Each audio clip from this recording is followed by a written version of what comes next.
Rafael Nadal, the new Australian Open singles champions in the men's category after beating Daniil Medvedev in a titanic clash. It was also a historic victory for Ashleigh Barty in the women's side of the competition, who became the first homegrown winner in 44 years. Now, to help us talk about this, we've roped in tennis experts John Laffnie Jager as well as Bruce Davidson. Good morning, gentlemen, and thank you for joining us on Sports on Morning Live. Thank you. Good morning. Good morning. Thanks for being on the show. Now, Bruce, let's start with you. Let's talk about yesterday's epic men's single final. After really what was a turbulent start to the tournament, this really was a great advertisement for the sport of tennis.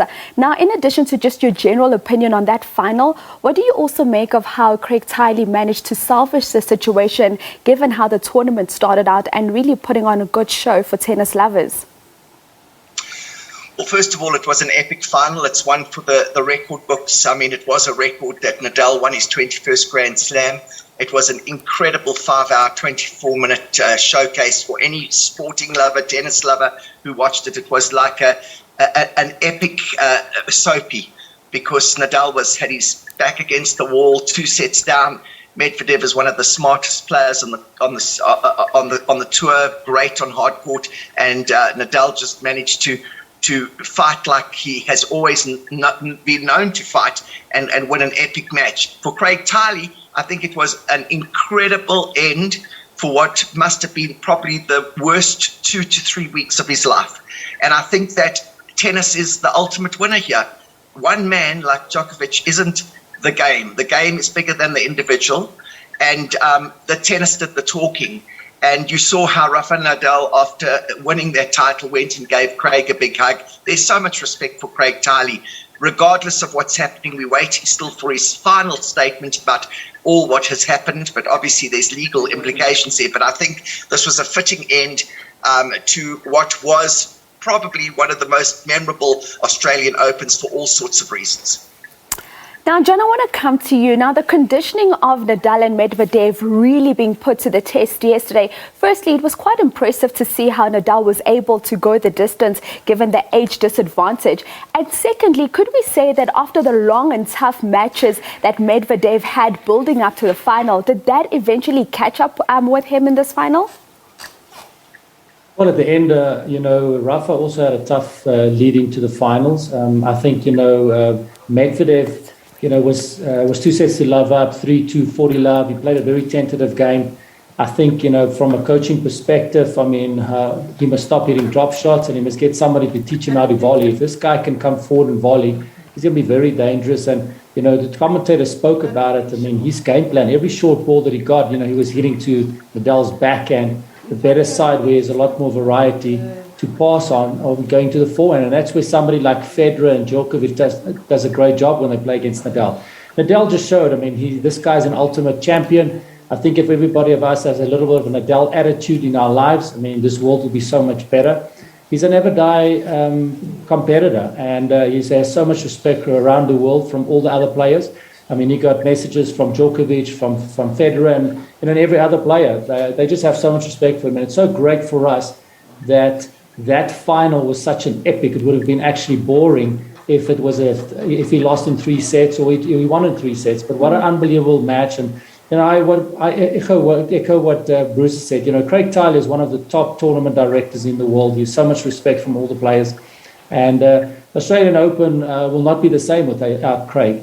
And every speech that the champions and the players make, they thank Craig. Him and his team has done an incredible job. The Australian Open is an amazing tournament. And again, tennis was the winner, and with Ash Barty winning as well. What a great player and what a great ambassador for not just for women's sport, but for tennis. Now, Bruce, I'm going to move on to you, and John has touched on Ashleigh Barty already just a bit, but let's talk about the women's champion. Really such a milestone for her. But what was beautiful to watch was how she was just so relaxed in her campaign and seemingly was not perturbed about the expectations and the hopes of her nation. Let's talk about her victory. Well, first of all, I think we've got to give a lot of credit to Ashleigh Barty for winning that final. She was the top seed, the world #1, but she went in with a lot of pressure. There was a lot of expectations. The Australians, like the South Africans, are a huge sporting nation, and she hasn't really done very well down under. the mere fact that she won the warm-up tournament going into Melbourne was a good indicator that maybe she's over that jinx of playing in her front of her home crowd. And there was a lot of talk about her being the first player since Chris O'Neill, 28 years ago, to win an Australian Open title, an Australian. And I think it's tough going into any final with all this pressure on you. You're playing in front of the nation. They've got Rod Laver in the arena. Chris O'Neill was there, who had won the title before. I really commend her because she played against, and John will tell you, she played against a really tough competitor. Daniela Collins is an up-and-rising player. She plays loosely. She's got an incredible game. She had an incredible tournament. She's got an incredible future. It's not easy for a person like Ashleigh Barty to play against her. Plus, Ashleigh Barty had a very easy run going into the final. She wasn't really challenged that much. So when she comes up against a challenge, a lot of players would maybe get unsettled and might even lose a match because of that, because they've been cruising so much going into the final. But she really was composed, well done. What an incredible effort by Craig Tiley again to bring in Yvonne Goolagong-Cawley, who's an Aborigine, like Ash Barty, to present that trophy. What a moment it was for Ash, because that is her hero. I thought it was just a classic final, even though it was quicker than the men's final. And as you say that, Bruce, I get goosebumps all over my body.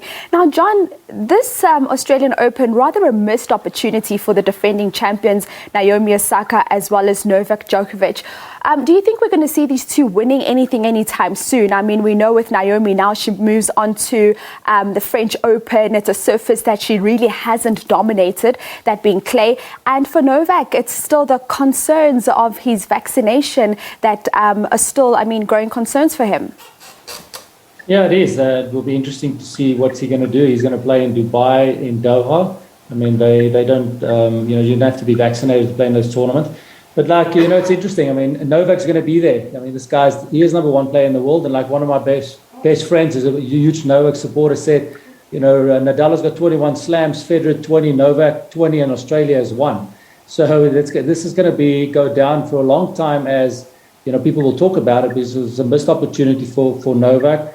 And, he will have to decide what he wants to do. Osaka, it's going to be interesting. There's some young girls coming through. It is tough. It seems like there's more on the women's side, where you get new players coming quicker that can win slams than on the men's side. And but it will be interesting. It's a great year. It's a great start to the year, and it will be interesting to see how it will pan out for the rest of the year for the men and the women.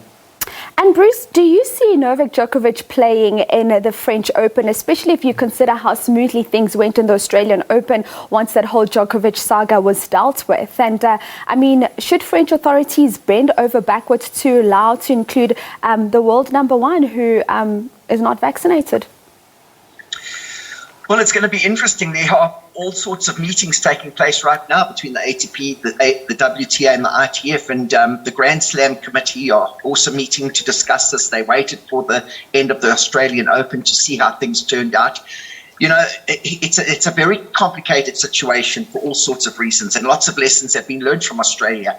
The French authorities have already made a statement that he won't be able to play unless he does get vaccinated, and no player will be allowed in the country regardless of if they haven't been vaccinated, and that was made by the ministry. But things could change dramatically. Let's see how it turns out, and maybe even Djokovic's attitude might change. One doesn't know. He is, as John Laffnie said, the world number one. He is the dominant world number one, and there's a lot left in Djokovic, a lot left in Djokovic, and Nadal is going to want to win the French Open to go up maybe 22-20, but it's not going to be easy because that's his only chance of going up there. And then for Djokovic, he's got to win literally 4 to get the record, because if he wins another 2 after this, and Nadal does win the French Open, then they equal, and he's still got to win another one. It's going to be very tough, but I think that there's lots going to come out in the next 2 weeks, statements, and let's see what happens with the tennis world and the sporting world concerning the backs players, because it's going to make a huge impact on Novak Djokovic. But he is a contender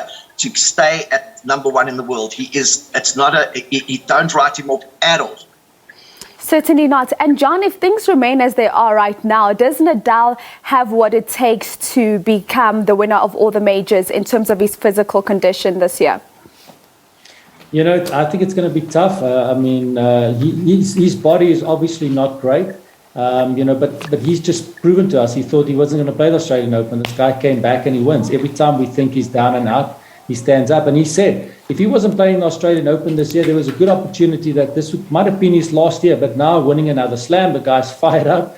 He wants to come back to Australia. He's definitely going to be a threat at the French Open. He's always a threat at the French Open. And, then you have Wimbledon and the US Open. Definitely the younger generation, a Medvedev, a Zverev, a Tsitsipas, those guys are going to come through stronger. They're going to start believing that they can beat, Nadal, Federer, Djokovic. So it's going to be very tough and it's going to be interesting. That's what we like to see. We'd like to see, 6-7 guys going into a Grand Slam finals with an opportunity of winning. Gentlemen, thank you so much for joining us this morning. That is, of course, John Laffnie, Jager, as well as Bruce Davidson, talking all things Australian Open and what we can look forward to in the season of tennis.